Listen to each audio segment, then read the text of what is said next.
আচ্ছা, এখন আমি তোমাদের কি শেখাবো? টেন্স। তোমরা বলো ইংরেজিতে যে আমরা টেন্স করি সেই টেন্স ক প্রকার? তিন প্রকার। কি কি টেন্স?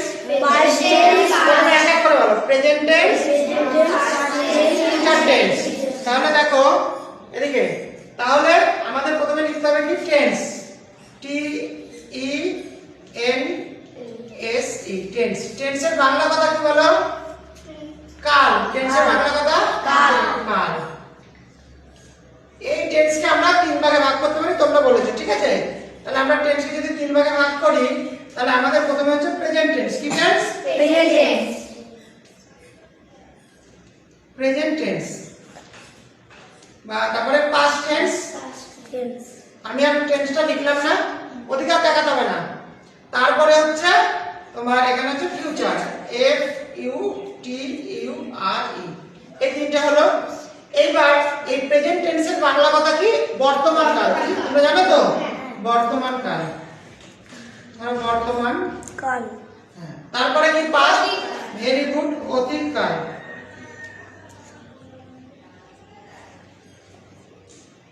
তারপরে ফিউচার, ভবিষ্যৎ।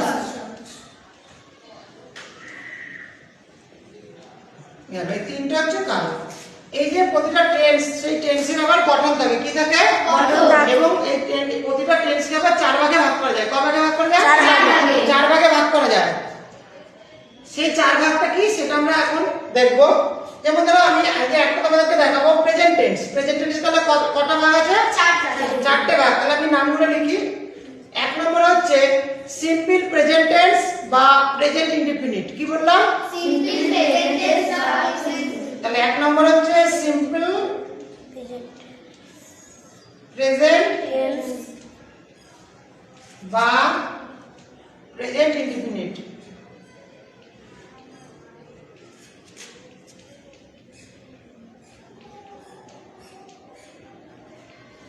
এবার দু নম্বরে যে নাম আছে সেই নামটা হলো প্রেজেন্ট কন্টিনিউয়াস। কি?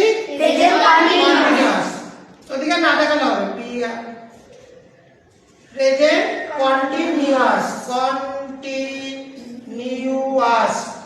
তিন নম্বরে হচ্ছে বলো প্রেজেন্ট পারফেক্ট।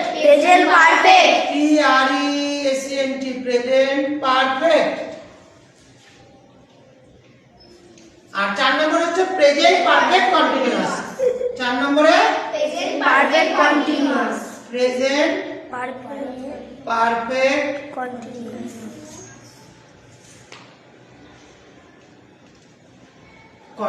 এই চারটে ভাগ, এইটা তোমাদের আমি করে দিলাম। এটা তোমরা বাইরে থেকে ভালো করে পড়ে আসবে, ঠিক আছে? স্টপ করে দাও।